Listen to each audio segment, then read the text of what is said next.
Bonsoir à tous, c'est le 19h sur les www.aetv.com. Tout de suite, les titres du journal. Certaines boutiques sont badigeonnées de rouge et de vert dans la ville de Cotonou. L'instruction provient de Modeste Toboula, préfet du département du littoral, qui a pris le pari d'assainir la ville de Cotonou. Le gouvernement béninois a décidé de mettre en place un comité chargé de l'élaboration du document de projet d'installation Bénin d'un laboratoire de recherche et d'innovation de référence pour les médicaments à base de plantes.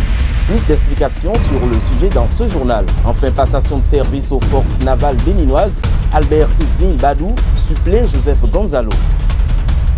À nouveau, bonsoir. Rendre plus saine la ville de Cotonou.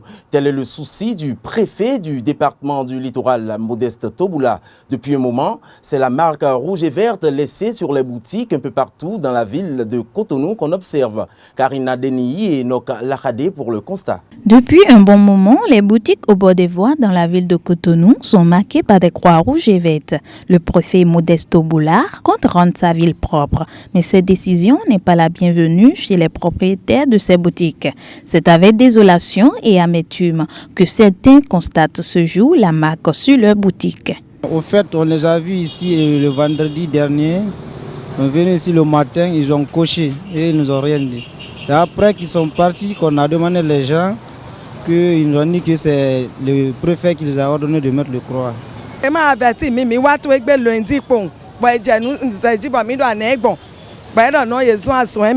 Ce matin-là, on est en train de s'asseoir seulement ici. Moi, j'ai ouvert mon boutique. Je viens en train de faire le croix. On ne nous a rien dit. On n'a pas demandé ce qu'ils ont fait les traîtres. On ne nous a rien dit. Parce que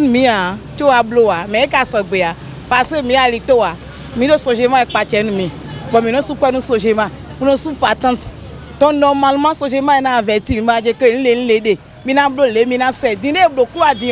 est-ce que mina se vous débarrasse quoi que mina se de quelques mètres de tir et d'un tir et venez pour là les bodido. Les Indo ont dit et na mega de 2 janvier mini dégager son fil. Les méga dégager vite média.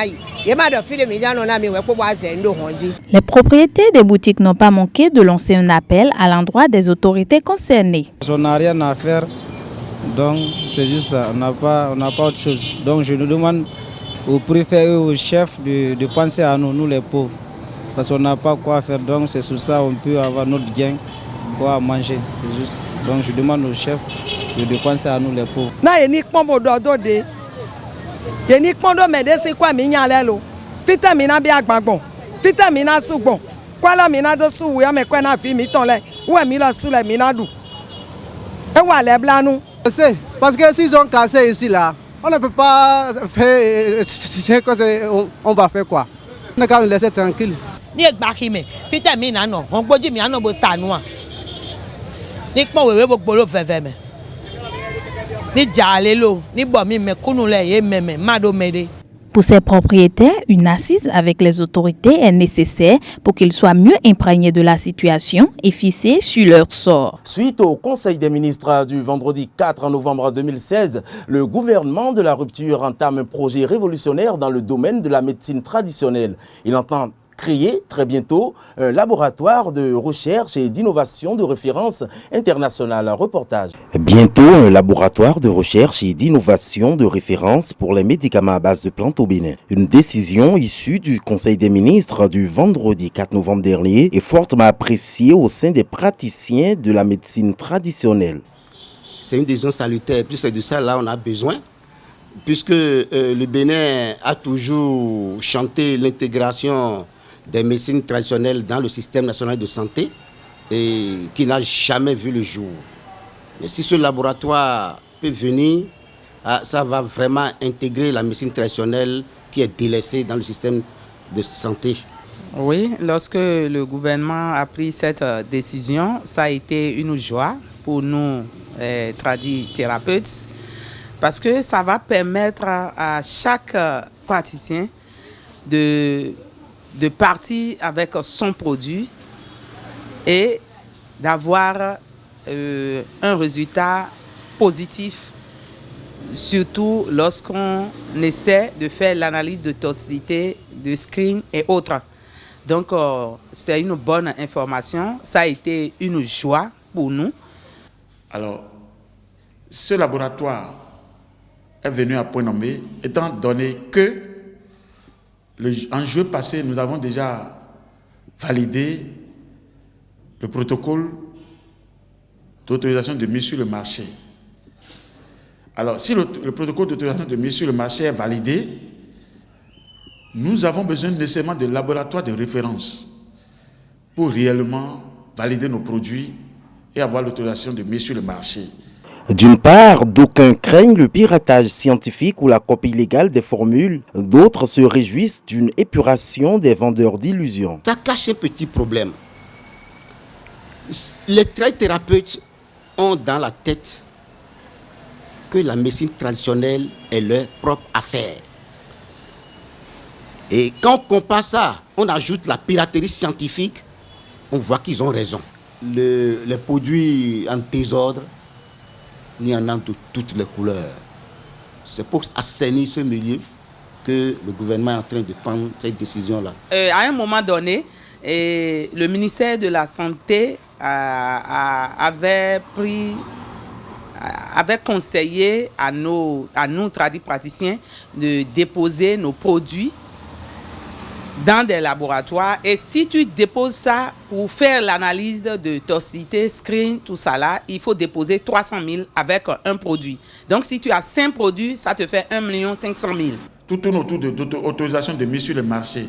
Alors, il y a des confidentialités qui seront requises pour permettre à chaque produit d'être conservé et de ne pas être piraté.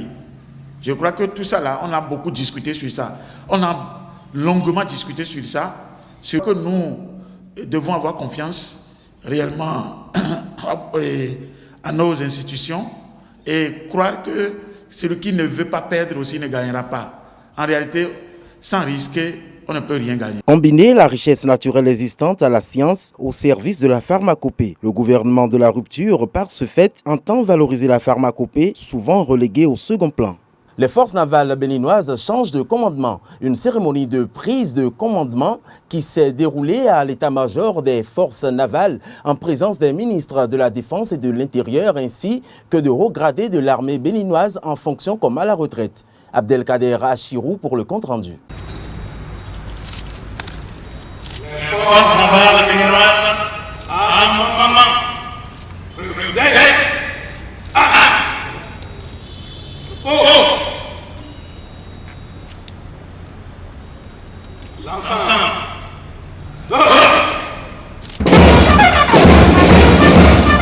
C'est désormais lui, Albert Ezin Badou, qui a le commandement des forces navales béninoises. Une cérémonie de prise de commandement marquée par la présence des ministres de la Défense et de l'Énergie, de hauts gradés des forces armées béninoises en fonction comme à la retraite et des parents alliés et amis du nouveau chef d'état-major. À l'entame de la cérémonie, il a été rappelé à l'assistance un bref parcours du capitaine de vaisseau Badou. Incorporé dans les forces armées béninoises à compter du 1er décembre 1984, au titre des transports aériens du Bénin, actuelle force aérienne, le capitaine de vaisseau Albert Ezin Badou, après avoir été un brillant technicien électronicien à bord des aéronefs aux forces aériennes, a démarré sa carrière de marin en occupant très tôt, grâce à son dynamisme, des postes importants. Albert Ezin Badou, ici présent.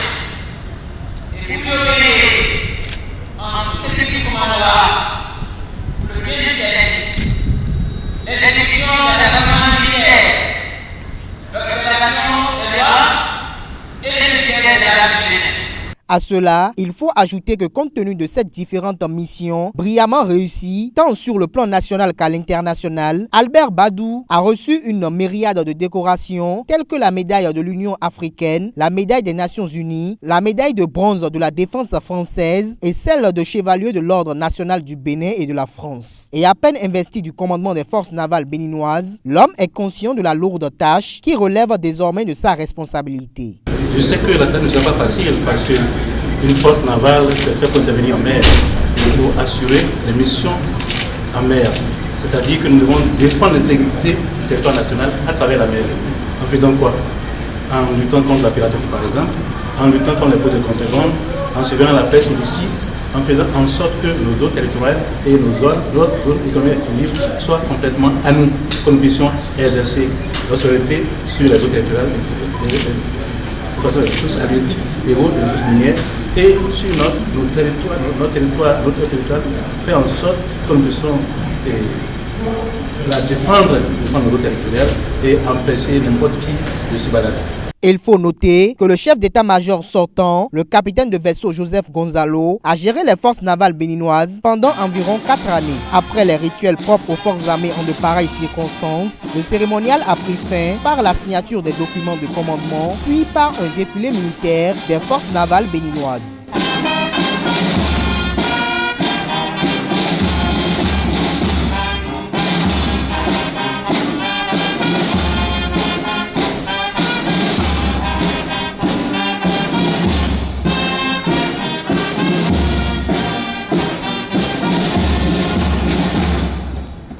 Le gouvernement du président Patrice Talon a pris de nouvelles mesures pour faciliter le processus d'immatriculation des véhicules. À cet effet, AETV s'est rapproché de quelques transitaires afin de recueillir leurs impressions sur cette nouvelle réforme. On les écoute. Actuellement, bon, ça ne va pas encore, mais il semblerait qu'ils sont en train d'installer un nouveau système. Et c'est ça qui a un peu bouleversé l'ordre de l'immatriculation là. L'installation n'est pas encore finie, je crois. Et je crois que d'ici à là, ça va prendre. Bon, nous attendons de voir. Et on ne peut pas dire que ça a commencé déjà. Parce que juste là, au niveau de la direction des transports terrestres, ils nous parlent d'un logiciel qu'ils sont en train d'expérimenter. Donc on attend à ce que cela prenne et correctement avant que nous ne qualifions ce que la décision que le gouvernement a prise. Et je disais toujours, il faut la correction. Il faut que ça marche d'abord, sinon on ne peut pas parler de durée maintenant. Il y a des livrets de bord, des dossiers qui ont été saisis plus de 3 semaines là, mais nous n'avons pas encore les livrets jusqu'à aujourd'hui. Les clients nous menacent. Pour eux, c'est les déclarants de douane, bien soit ce sont les transitaires qui sont là, qui ne font pas le boulot. Mais je leur prie de se rapprocher de la direction des transports terrestres pour voir exactement ce qui se passe avec leur dossier. Le transitaire n'en a pour rien. Nous n'en avons pour rien. C'est la direction. Ils n'ont qu'à s'approcher même de la direction pour voir ce qui se passe réellement. Ça ne va pas. Rien ne va. Ayons le courage de le dire. Rien ne va. Ça ne va pas. Moi, j'ai mis une mutation il y a de cela bientôt 1 mois plus, mais je n'ai pas encore eu satisfaction. Nous venons d'apprendre qu'ils sont en train d'installer un autre système, mais il faut que ce qui doit remplacer l'autre soit plus performant que ce qu'on doit enlever. Mais nous avons constaté que ceci, c'est le nul, c'est plus mauvais que l'autre. Voilà, moi je fais partie des électeurs du président Talon, mais je ne suis pas satisfait. Surtout par rapport à la DDT là, ça ne va pas. Ils n'ont qu'à chercher une solution immédiate pour que nous puissions vraiment satisfaire nos clients. Moi j'ai un client sous mon dos, il est avec moi là comme ça. Normalement lui n'a pas sa place là, mais il est là à cause de ce dossier de mutation qui date déjà plus d'1 mois. Oui, ça ne va pas. La population de Godomé et les adeptes du Vodou se sont levés samedi dernier pour dire non à un comportement d'un citoyen qui n'honore pas la culture béninoise. Enoch Lahade était de la partie et nous propose ce reportage. La journée de ce samedi 12 novembre n'a pas été de tout repos pour les populations de Godomé et environ. Branchage à la main, des déguisements par-ci et là. C'est une marche traditionnelle de protestation des adeptes de Vodou pour dénoncer un mauvais comportement d'un autochtone sur un prêtre de Vodou. Par cette marche, les adeptes du Vodou passent un message. Mais qu'est-ce qui s'est réellement passé? Un fils du pays, cohabitant même du milieu, qui a agressé un chef féticheur jusqu'à